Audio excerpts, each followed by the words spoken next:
여러분 운전하실 때 보통 그 내비게이션을 잘 따라가는 편입니까? 아니면 내비게이션은 참고로 켜놓지만 여러분의 직감을 더 의지하는 편입니까? 예, 사람마다 조금씩 다르더라고요. 어떤 분은 굉장히 순진하게 내비게이션대로 그냥 착실하게 가시는 분들이 계시고, 또 어떤 분들은 내비게이션은 참고는 하지만 본인의 직감을 더 믿으시는 분들이 계세요. 그래서 이건 켜놓고 얘가 잘 모르는 것 같은데 이렇게 가면 더 빨리 갈 것 같은데 이렇게 해서 운전하시는 분들이 계십니다. 우리가 내비게이션을 켜놓고 항상 고민하는 게 뭐냐면, 특별히 막히는 길을 걸어갈 때, 지나갈 때 이런 고민을 합니다. 다 나처럼 내비게이션을 켤 텐데, 얘가 인도하는 대로 지금 사람들이 다 움직일 텐데, 그러면 그쪽 길이 오히려 더 쏠려가지고 막히는 거 아닌가? 그런 고민을 하는 거예요. 그래서 저처럼 이렇게 고민하는 사람이 많은 것 같습니다. 그래가지고 이제 이 앱을, 여러분 유명한 이제 여러 가지 앱이 있잖아요. 그 내비게이션 앱을 개발한 사람한테 물어봤더니 이제 그분이 그런 답변을 했습니다. 이게 그냥 인도하는 것처럼 보이지만 알고리즘과 빅데이터를 잘 분석해가지고 이제 우리처럼 수분 후에, 수시간 후에 우리가 그 내비게이션을 따라갔을 때 어떤 일이 벌어질 건가까지 예측해가지고 안내를 한다는 거예요. 그래서 수시로 바꿔가면서 인도하기 때문에 그분의 이야기로는 우리의 직감을 의지해서 가는 것보다는 내비게이션을 따라가는 것이 가장 안전하게, 가장 최적 경로로 찾아갈 수 있는 길이다, 이렇게 이야기를 했습니다. 여러분 어떻게 생각하십니까? 아마 이 말을 듣고서도 여러분의 직감을 의지하실 분들이 아마 많이 계실 거예요. 근데 오늘 말씀은 역시 종말에 대한 말씀이에요. 종말을 준비하는 것은, 여러분 다른 거는 뭐 내비야 직감을 의지해서 가서 조금 돌아갈 수도 있고 늦을 수도 있습니다. 그렇지만 이 종말을 준비하는 것은 직감에 의존하면 안 됩니다. 종말을 준비할 때 이렇게 우리가 대처하는 것이 종말을 가장 잘 준비하는 것이다. 여러분의 직감을 믿지 마시고 하나님께서 우리에게 종말에 어떠한 삶을 살길 원하시는지 말씀 속에서 그걸 발견할 수 있어야 됩니다. 먼저 예수님께서 오늘 말씀에서 다시 한번 강조하는 게 있습니다. 지난번에 2주 전에도 제가 말씀을 드렸지만 여기서 가장 중요한 것은 종말의 확실성이에요. 종말의 확실성. 종말은 반드시 이루어진다. 그걸 강조하세요. 하나님 나라가 가까이 있다는 사실을 늘 기억해야 됩니다. 그래서 종말을 준비하는 삶을 사는 것이죠. 오늘 예수님이 다시 무화과나무 비유를 하시는데, 사람들은 무화과나무를 보면서 계절을 예측합니다. 지금 예수님께서 예루살렘에 올라가실 때도 6월절이 가까운 시기예요. 그러면 유대인들 달력으로 6월절이 가까운 시기는 한 4월 정도 됩니다. 3월, 4월 이렇게 우리 양력으로 따지면 3, 4월 왔다 갔다 하는데, 이때는 이제 무화과 나무에서 연한 잎사귀가 올라올 때, 그러면 무화과 나무를 보면은 연한 잎사귀가 올라오면 사람들이 다 예측하게 여름이 오는구나, 이렇게 예측을 한다는 것입니다. 계절의 변화를 아는 것이 왜 중요합니까? 굉장히 실질적인 이유죠. 저 같은 사람은 사실은 계절의 변화에 약간 둔감한 편이에요. 그래가지고 남들은 다 짧게 입고 다니는데 저 혼자 두꺼운 옷을 입고 나타날 때가 있습니다. 여름인가? 이렇게 하면 여름이 된 거예요, 벌써. 그래서 또 한동안 짧게 입고 다니다가 갑작스럽게 보면 어느 순간에 다들 잘 입고 다니는데 저 혼자만 이상하게 입고 다니는, 그러니까 계절의 변화에 약간 둔감한 편인 거예요. 근데 추위가 오는 것을 알고 계절의 변화를 잘 아는, 왜 알아야 되느냐? 실질적인 이유는 겨울을 준비하기 위해서예요. 그죠? 월동을 준비하기 위해서. 마찬가지입니다. 종말을 기억하지 않는 사람은 우리 영혼을 위해서 아무런 준비를 하지 못하는 것입니다. 그러나 우리는 갑작스럽게 우리의 종말을 맞이할 때가 많습니다. 우주적 종말이 아니라, 젊은 아이들이라고 해서 죽음을 피해간다? 아니죠. 갑작스럽게 그 죽음이 닥치는 거예요. 바로 몇 시간 후에 무슨 일이 벌어질지 모르고 제잘거리고 톡을 남기고 즐거워하고 기뻐하지만 갑작스럽게 우리에게 죽음이 다가올 때가 있는 것입니다. 그러나 예수님께서는 말씀하십니다. 여러분 31절 말씀 보세요. 징조가 없었던 게 아니죠. 31절 같이 읽겠습니다. 시작. 이와 같이 너희가 이런 일이 일어나는 것을 보거든 하나님의 나라가 가까이 온 줄을 알라. 이 똑같은 말씀의 병행 구절이 마태복음에 나오는데 오늘 말씀은 하나님의 나라가 가까이 온 줄을 알라 그랬지만 마태복음 병행 구절에서는 인자가 가까이 문 앞에 이른 줄 알라 그랬습니다. 그러니까 하나님 나라가 가까이 왔다는 것을 다른 말로 뭘로 표현하고 있어요? 예수님의 재림, 인자가 문 앞에 와 있다. 그걸 알라는 것입니다. 그러면서 앞에 이런 일들이 일어나거든. 자, 복수해요. 이런 일들이 일어나면 이런 일들은 뭐였습니까? 앞에 여러 가지 징조를 설명했어요. 거짓 그리스도가 출현해서 내가 바로 메시아다 이런 사람들이 생길 거고, 그리고 난리와 소요의 소문이 나고 전쟁이 일어나고 기근이 일어나고 전염병이 돌고 그러니까 이런 일들이 벌어질 때 심지어는 예수님이 오실 때에는 1월 성신의 징조가 일어나고 천재지변이 일어나는 거죠. 그리고 엄청난 박해를 받게 되고 예수 믿는 사람이 옥에 갇히는 일이 벌어지고 하늘의 권능들이 흔들리고 자 이렇게 얘기하니까 여러분이 목사님 그런 건요 옛날에도 다 있었습니다. 옛날에도 다 있던 일입니다. 맞아요. 지금도 일어나는 일이고 옛날도 일어나는 일입니다. 그런데 이 기근과 전염병과 전쟁을 우리가 볼 때 뭘 기억하라는 거예요? 종말은 확실히 있다. 예수님의 재림은 확실히 이루어진다. 이거를 기억하라는 것입니다. 이 재난들의 공통점이 있어요. 그건 뭐냐면 갑자기 닥치는 거예요. 갑자기. 이 재난이 예고하고 닥치는 것이 아니라 어느 날 갑자기 땅이 흔들리고 지진이 온다 하면서 오는 경우가 있습니까? 아니에요. 갑자기 오는 거예요. 코로나가 온다 하면서 왔습니까? 아니에요. 갑자기 오는 거예요. 모든 것이 올스톱이 됐어요. 이거예요. 그러면 우리가 이런 것들을 볼 때마다 뭘 기억해야 되냐면 지금 우리가 누리고 있는 이 일상이 영원한 것이 아니구나라는 것을 깨닫는 것입니다. 그러면서 예수님 시대, 동시대의 사람들이 가장 크게 경험하는 재앙은 무엇입니까? 예루살렘 멸망이에요. 자, 32절 보세요. 거기 보면 내가 진실로 너에게 말하노니, 진실로라는 말은 아멘이라는 말인데 아멘 레고 휘민, 내가 너희들에게 말하겠다. 진실로, 진짜 확실히 일어난데 뭐냐? 이 세대가 지나가기 전에 모든 일이 다 이루어질 거다. 여러분 모든 일은 앞에서 말한 모든 징조까지 포함해서, 그리고 특별히 이 당시 사람들한테는 예루살렘의 멸망이에요. 근데 이거를 뭐하고 연결시키느냐? 그리스도의 재림과 연결시킵니다. 예루살렘 멸망이 곧 그리스도의 재림은 아닙니다, 물론. 그러나 유대인들이 생각할 때는 예루살렘이 망한다 그런 것은 세상의 끝이라고 생각한 거예요. 그걸 같이 연결시켜서 지금 설명하고 있는 것입니다. 자, 오해하지 마세요. 여기서 예수님이 강조하는 것은 종말의 임박성이 아니라 내일 모레 예수님 온다 이걸 강조하는 것이 아니라 여기서 예수님이 강조하고 싶은 건 뭐냐면 종말은 확실히 온다. 예수님은 확실히 재림한다. 우리의 종말도 확실히 온다. 이걸 가르쳐 주는 것입니다.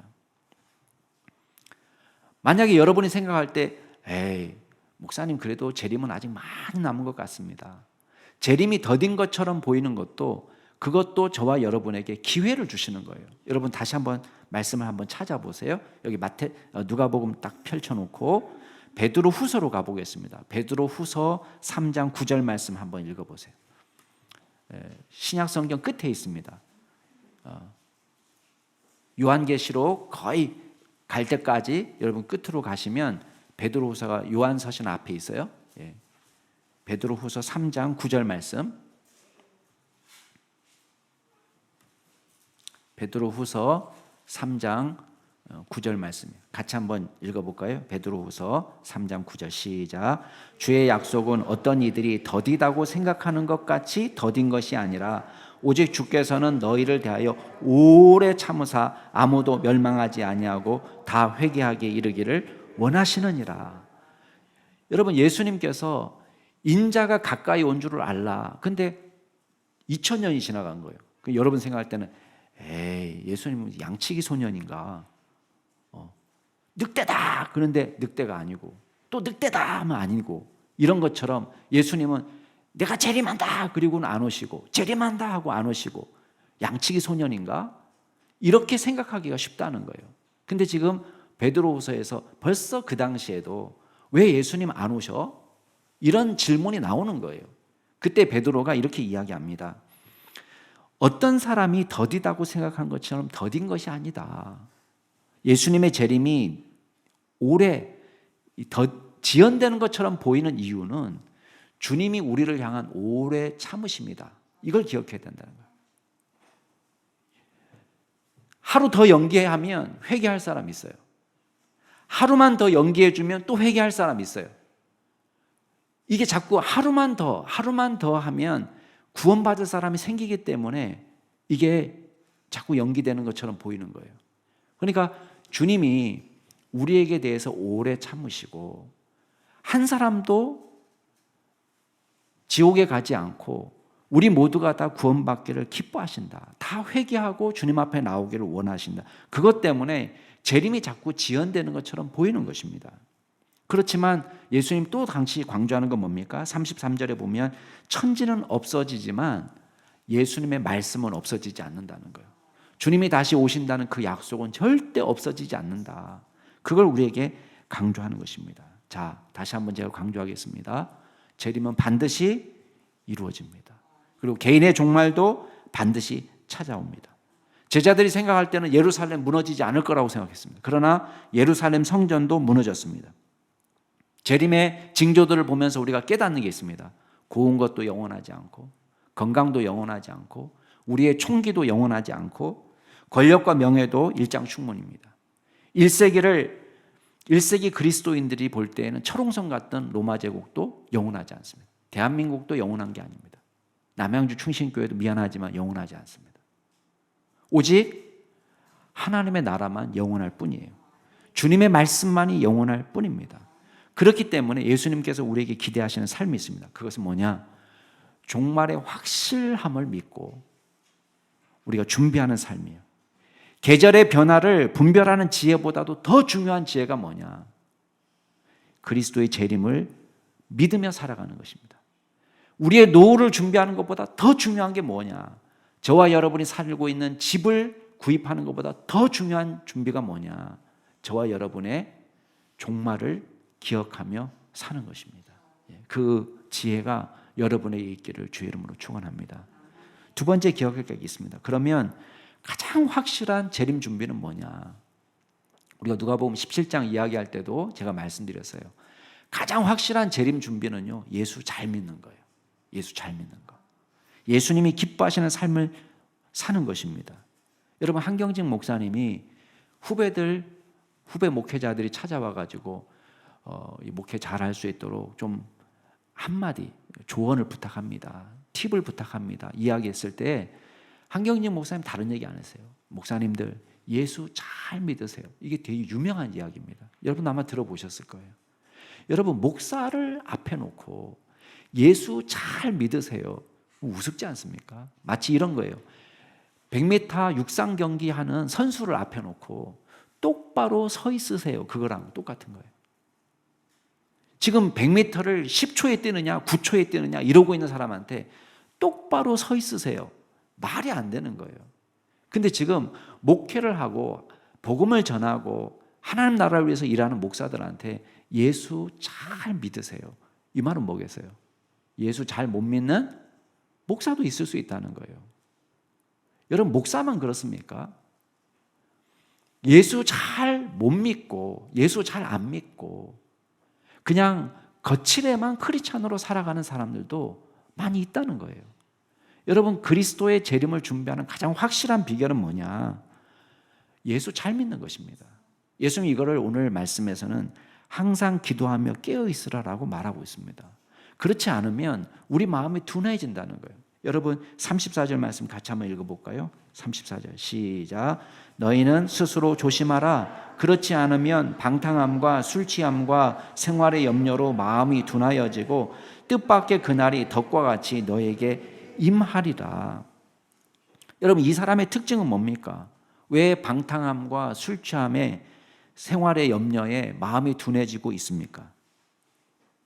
이 사람은 재림을 기억하지 못하고 종말의 때를 기억하지 못하고 이 세상이 전부인 것처럼 올인하는 삶을 사는 거예요. 이 세상만 존재하는 것처럼, 하나님의 나라가 존재하지 않는 것처럼, 하나님도 없고 심판도 없고 종말도 없는 사람처럼 살아가는 것입니다. 그러니까 여기에만 집중하는 거예요. 여기에만. 얼마나 답답한 인생입니까? 엄마 뱃속에서 아기가 이 세상이 영원한 것처럼 이 안에서 안 나오려고 하면 어떻게 되겠습니까? 산모도 죽고 아이도 죽는 것이죠. 근데 우리는 이 세상을 영원한 것처럼 생각하고 삽니다. 여러분, 하나님을 믿지 않고 심판을 믿지 않고 살아가면요, 절대 선과 절대 악도 없습니다. 굳이 착하게 살 필요 없어요. 아니, 하나님을 믿지 않는데 왜 뭐가 선이고 뭐가 악입니까? 여러분, 절대 선과 절대 악은 하나님을 인정하지 않고서는 존재하지 않습니다. 여러분, 세상의 문화는 다 바뀌고요. 여러분들이 선이라고 생각했던 것이 어느 날은 악한 것이 될 수 있습니다. 여러분, 우리가 한 가지만 들어봅시다. 우리가 불과 얼마 전까지만 해도, 우리 여기 연세 드신 분들이 시집 장가 갈 때만 해도 어떤 분위기입니까? 만약에 시집 장가 가면서 시어머니, 시아버지한테 우리 결혼하면서 따로 살겠습니다, 이러면 어떤 사람 취급받습니까? 사회가 용인하지 않습니다. 감히 분가를 말한다고 이렇게 됩니다. 근데 요새는 결혼하면서 어때요? 같이 살겠다고 얘기하면은 시어머니가 뭐라고 얘기합니까? 야, 나도 싫다야. 그런다고. 문화가 바뀌었어요. 근데 옛날에는 분가라는 말을 도대체 누가 먼저 꺼내느냐? 누가 그걸 꺼낼 거냐, 그게. 고양이 목에 방울 달기처럼 이게 민감한 문제였습니다. 시대가 달라지면 야, 같이 사는 게 오히려 민폐다, 오히려 그게 문제다라고 여겨지는 시대가 오는 것입니다.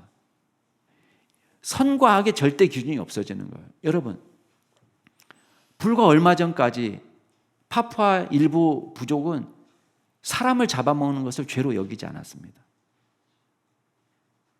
식인 문화를 죄로 여기지 않았습니다. 어떻게 생각하시나요?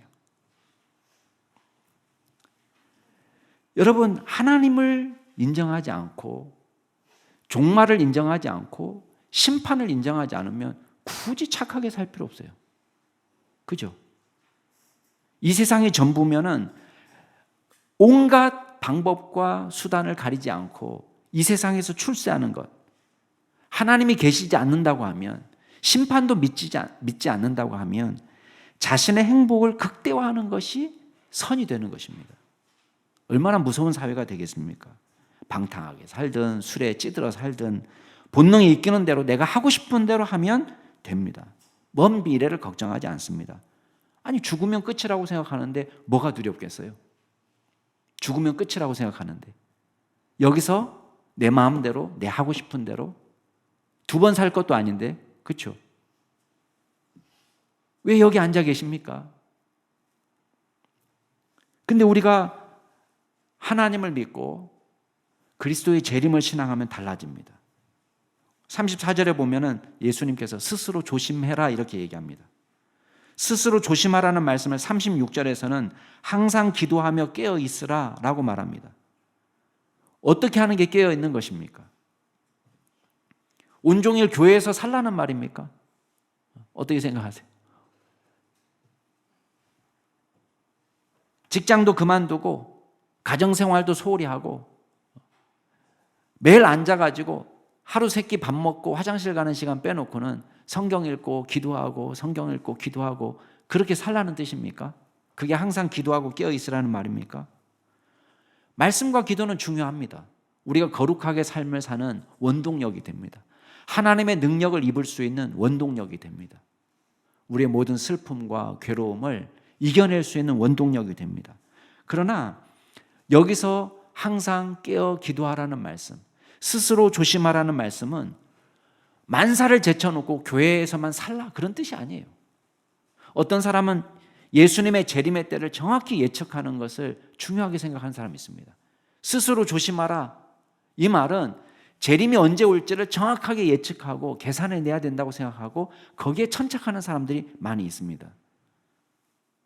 예수님이 시대를 분별하라고 그랬는데 연한 잎사귀가 나오는 것을 보면서 여름이 가까운 것을 알라고 말씀하셨는데 예수님의 재림의 때를 모르는 게 말이 되느냐라고 강변하시는 분들이 계십니다. 그러나 예수님이 여기서 우리에게 스스로 조심하라는 말은 예수님이 언제 오실지를 정확하게 계산하라는 뜻이 아닙니다. 그럼 별로 중요한 것도 아닙니다. 계산해서 알아낸다고 해서 더 잘 준비하는 것도 아닙니다. 여러분, 지금 수능이 코앞입니다. 수능 날짜가 언제 정해졌습니까? 언제 정해져서 지금 11월 17일입니까?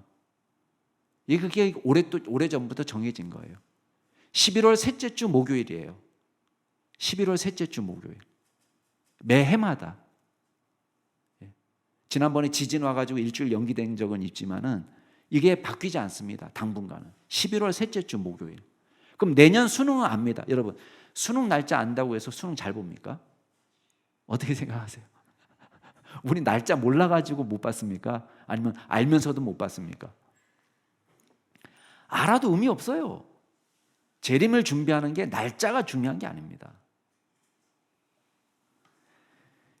그런데 오늘 말씀을 보면 재림을 준비하는 것은 특별한 것이 아니에요. 특별한 것이 아닙니다. 17절 말씀에 보면은 모든 사람들이 정상적으로 일상을 살아가고 있습니다. 맷돌질을 하다가 부름받은 여인이 있는가 하면 밭에서 일을 하다가 부름받은 남자도 있고 또 두 부부가 밤에 잠자리에 들었는데 한 사람은 데려감을 당하고 한 사람은 남겨진 경우도 나옵니다. 예수님의 비유가 절묘하지 않습니까? 지극히 정상적인 삶을 사는 동안에 뭐가 달랐습니까? 겉으로 보면 똑같아요. 똑같이 밭에서 일하고 똑같이 주방에서 일하고 똑같이 잠을 자고 아무 차이가 없는 것처럼 보입니다. 그런데 깨어있는 삶을 우리가 보기 전에 반대의 삶을 보면 돼요. 34절에 보면 깨어있는 삶의 반대가 뭐였냐면 방탕함, 술 취함, 생활의 염려를 말합니다. 즉 죄에 대해서 둔감한 삶, 하나님의 복음에 대해서는 무관심한 삶, 오직 육신의 쾌락과 즐거움을 쫓아가는 삶을 말합니다. 깨어 예수님의 재림을 준비하는 삶하고는 정반대의 삶이에요. 지금 예수님 오셔도 부끄럽지 않는 일상을 사는 것이 아닙니다. 내 욕구에 충실한 삶이에요. 그러나 깨어 준비하는 삶은 뭡니까? 하나님께서 기뻐하시는 마음을 내 마음에 품고 사는 거예요. 하나님처럼 사랑하며 섬기고 사는 것입니다. 하나님의 관심이 나의 관심이 되고 하나님의 소원이 나의 소원이 되고 말씀을 통해서 주님의 뜻을 발견하고 기도하며 능력을 구하고 주신 힘으로 사명을 감당하는 삶, 주님과 동행하는 삶, 이것이 깨어 주님을 맞이하는 방법입니다. 죄를 우습게 알고 회개하지도 않고 교만하고 물 마시듯이 범죄하는 삶, 이런 사람에게 화가 있을 것입니다. 반면에 깨어서 충성스럽게 당신의 사명을 감당하는 자에게 하늘의 상이 예배되어 있습니다. 부디 맡은 바 사명에 충성한 믿음의 종들이 될 수 있기를 주의 이름으로 축복합니다. 마지막으로 기억할 게 있습니다. 여러분, 예수님은 마지막 종말을 어떻게 살아야 되는지 행동으로 보여주셨어요. 자, 지금 예수님이 어디 가 계시죠? 예루살렘에 가 계십니다. 예수님의 십자가를 지시기 한 3일 정도 남겨놓은 시점이에요. 만약 여러분에게 3일밖에 남아있지 않다면 무엇을 하시겠습니까? 아마 3일 동안에 버킷리스트를 작성해가지고 하나씩 지워가면서 하고 싶은 일들이 있겠죠. 예수님의 버킷리스트가 뭡니까? 예수님 지금 3일밖에 안 남았어요. 그죠? 근데 예수님은 이 3일 남은 이 시간을 무엇을 위해서 사용하느냐? 37절, 38절 말씀 같이 한번 읽어보겠습니다. 37절 38절 시작. 예수께서 낮에는 성전에서 가르치시고 밤에는 나가 감람원이라는 산에서 쉬시고.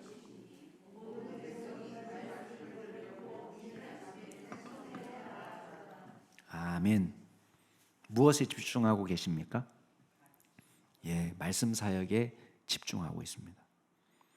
무엇을 가장 귀히 여기셨습니까? 한 영혼 한 영혼을 구원하는 일에 최선을 다하셨습니다. 예수님의 버킷리스트입니다. 밤이면 뭐 하십니까? 감람원이라는 곳에 가셔서 주무십니다. 우리가 생각할 때는 예수님 24시간밖에 안 남았는데 24시간이 아까울 텐데 그냥 밤새 전도하고 그냥 잠도 안 자고 제자들 깨워가지고 야 일어나, 다 일어나, 내일 모레 죽는다 나, 다 일어나, 이렇게 하지 않으시고 어떻게 하죠? 평범한 일상을 사시는 거예요. 낮에는 예수님 하시던 대로 열심히 가르치시고 말씀, 밤에는 감람원에서 쉬시고 기도하시고. 뭐예요? 남은 사역은 누구에게 맡기는 거예요? 하나님께 맡기는 거예요. 우리 이렇게 못할 때 많습니다. 초조해가지고요, 그냥 24시간이 모자라도록 몸을 혹사하는 사람들도 있습니다. 아는 목사님들 만나면요, 목사님들 다 소위 신령하다는 목사님들 다 골골하십니다. 여러분도 저의 건강을 염려하고 있다는 걸 제가 잘 알고 있습니다. 제가 관리를 열심히 하고 있습니다. 최선을 다해서. 근데 제가 알고 있는 목사님들 만나니까 우리 동기들 지금 내년에 모교 방문회 회의이기 때문에 이걸 좀 준비하고 있는 과정이 있습니다. 그래서 이제 찾아볼 수밖에 없는 상황이 지금 돼가지고 제가 좀 맡은 게 있어가지고 찾아뵈는데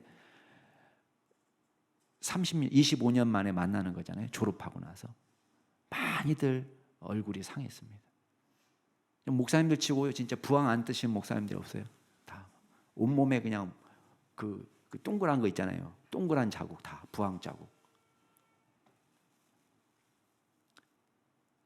근데 그 목사님 고백이 뭔지 아세요? 못 쉰다는 거예요. 왜 못 쉬냐? 죄스러워서 못 쉰다는 거예요. 제가 그 목사님께 미안한 얘기지만 그런 말씀 드렸습니다. 목사님, 쉬지 않는 것도요, 그게 불신입니다. 불신아. 우리가 초조하니까 쉬지 못하는 거예요. 하나님을 믿지 못하니까.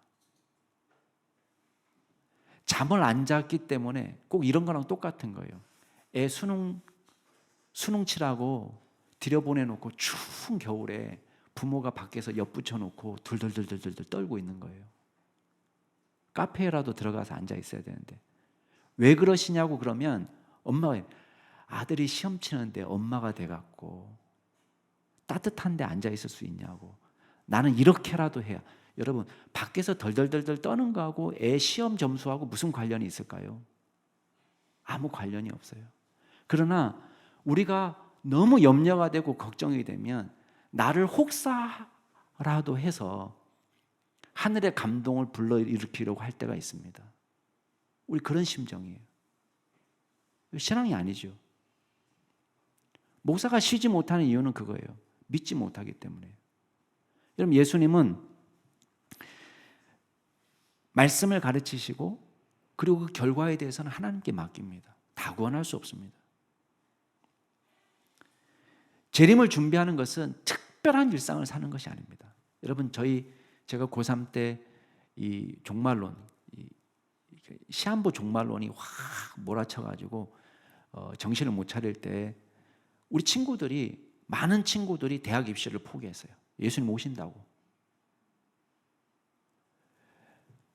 군대 입대를 연기하는 거예요. 왜? 예수님 오신다고. 직장을 안 들어가는 거예요. 예수님 오신다고. 예수님 오시는데 직장이 무슨 의미가 있냐고.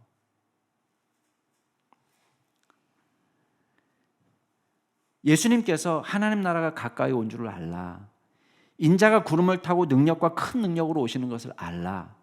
인자가 문 앞에 이르는 것을 알라 라고 말씀하신 이유는 뭡니까? 우리가 하늘을 쳐다보면서 별들을 바라보면서 언제 구름이 나타나실까 예수님만 바라보고 있으라고 이 말씀하신 게 아니에요. 이 말씀하신 이유는 뭡니까? 재림 날짜를 계산하고 앉아 있으라고 하신 것이 아닙니다.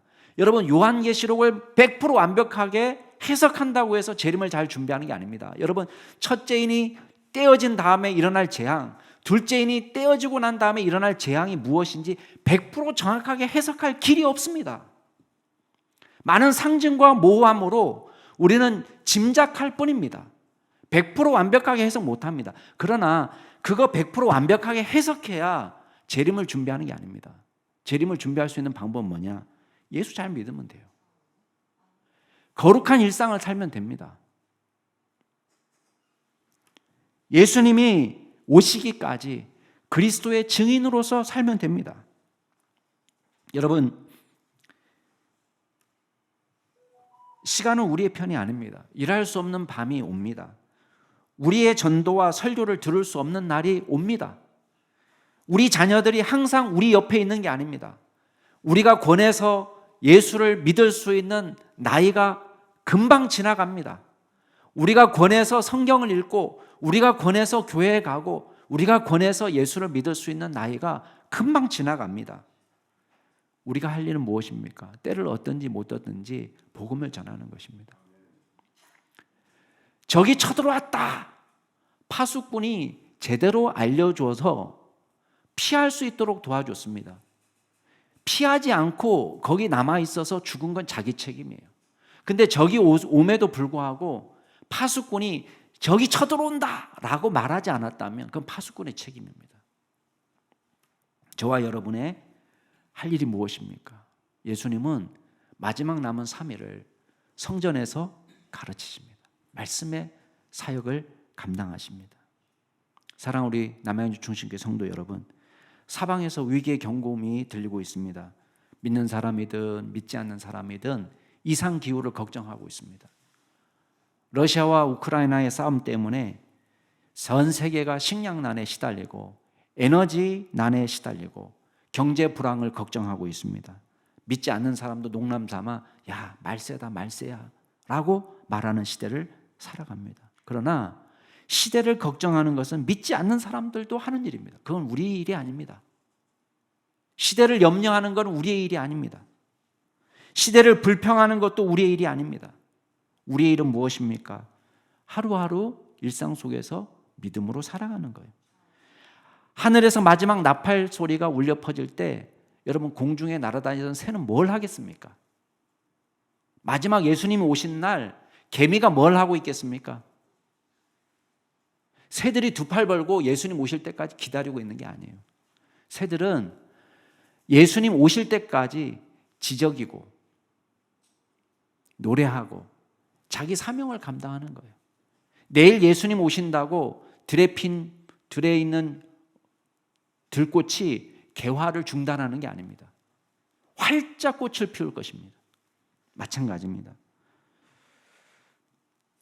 창조의 목적대로 저와 여러분이 사명을 감당하고 예수님이 오실 때까지 복음을 증거하는 믿음의 삶을 살아야 될 줄로 믿습니다. 고민하세요. 어떻게 하실지. 여러분이 잘할 수 있는 방법으로 전도하세요. 밥을 사줘도 되고 전도 편지를 써도 되고 설교 링크를 우리 교회 설교 링크를 고정적으로 보내주셔도 되고 여러분이 할 수 있는 일이 많습니다. 여러분이 입술로 전할 수 없다면 우리 교회 목사님 설교라고 한번 들어보라고 가장 잘할 수 있는 방법으로 우리 일상 속에서 복음의 증인으로 살 수 있는 저와 여러분이 될 수 있기를 주의 이름으로 축복합니다. 기도하겠습니다.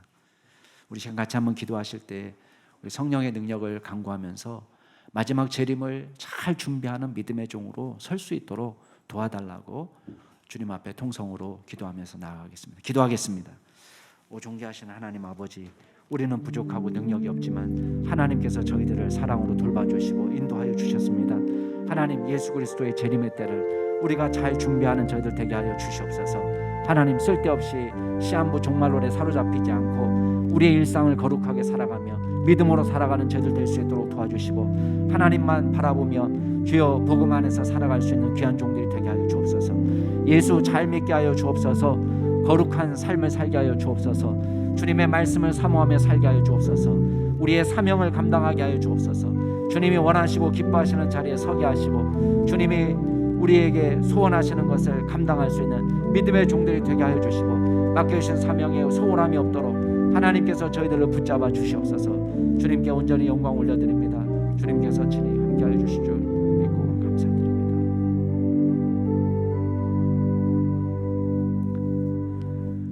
존귀하신 하나님 아버지, 주님께서 오실 날이 가까이 올수록 저희들이 늘 깨어 기도하고 우리 일상에서 거룩한 믿음의 종들로 살게 하여 주시고, 하나님의 말씀에 증인이 되어서, 그리스도의 증인이 되어서 마지막 주님 오실 때까지 한 영혼 한 영혼 전도하여 주님께 영광 올려드리는 귀한 사명 감당할 수 있도록 도와주시옵소서. 감사드리며 예수 그리스도의 이름으로 기도드리옵나이다. 아멘.